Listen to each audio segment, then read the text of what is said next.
Welcome to the Fear and Greed Afternoon Report for Friday the 3rd of February 2023. I'm Sean Aylmer. Every afternoon we've got the 5 stories that happened today that you need to know about. Story number 1. Well, there's a very good end to the week for the equity market. The S&P ASX 200 closed up 0.6% to 7,558 points. Now that's less than 1% below its peak of August last year. It has been quite a 2023 for the market.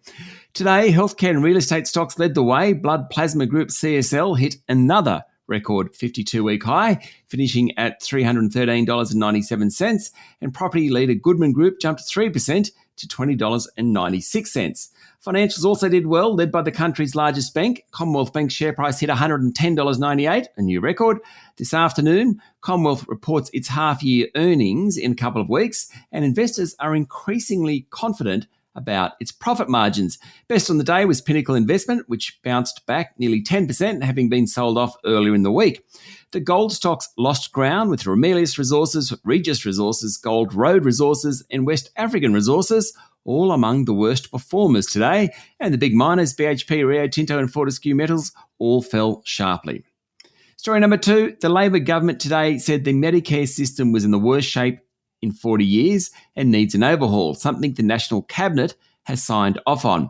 Health Minister Mark Butler said Australians deserve access to a world-class primary care system and Medicare needs reform. He was speaking after the release of the Strengthening Medicare Task Force report, which includes 21 recommendations, including one that says allied health professionals such as pharmacists, physios and nurses should be able to pick up more work traditionally done by GPs. Among the central recommendations is an expansion of multidisciplinary care in general practice to combat a rising tide of chronic disease and meet the healthcare demands posed by an ageing population. Funding for longer consultations is another key focus. And just before we leave the National Cabinet, all the leaders, including New South Wales Liberal Premier Dominic Perrottet, signed a statement of intent supporting a voice to Parliament. Story number 3, insurer IAG has warned profit margins have been hit by the Auckland floods and high inflation. It's the second time in 6 months the insurer, which has brands including NRMA and CGU, has missed targets for margins. Boss Nick Hawkins said IAG still had strong brands and was growing premiums, but the floods and inflation are hurting the bottom line. IAG is New Zealand's biggest insurer and has received almost 15,000 claims from Auckland. Its share price closed more than 1% lower, though it was down more than 3% at one point today. Story number 4, Prime Minister Anthony Albanese and his UK counterpart Rishi Sunak are planning to go to Washington in mid-March, potentially to unveil a proposal for Australia's nuclear submarine project, according to a report on Bloomberg. Under plans still being thrashed out, President Joe Biden could host the British and Australian leaders, and the Allies are expected to announce their preferred design to replace Australia's ageing Collins-class fleet.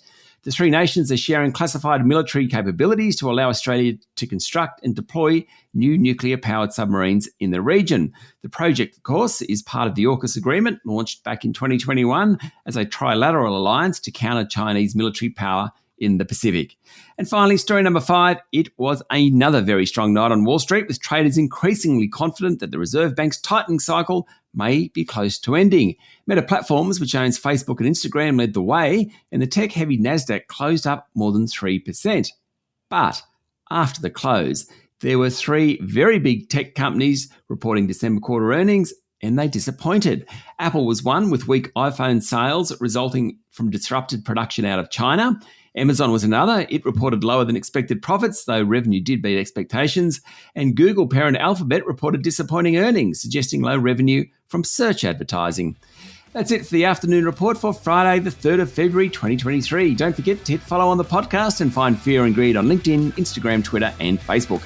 Join Michael Thompson and I tomorrow morning with a weekend edition of Fast 5 by Fear and Greed. I'm Sean Aylmer. Enjoy your evening.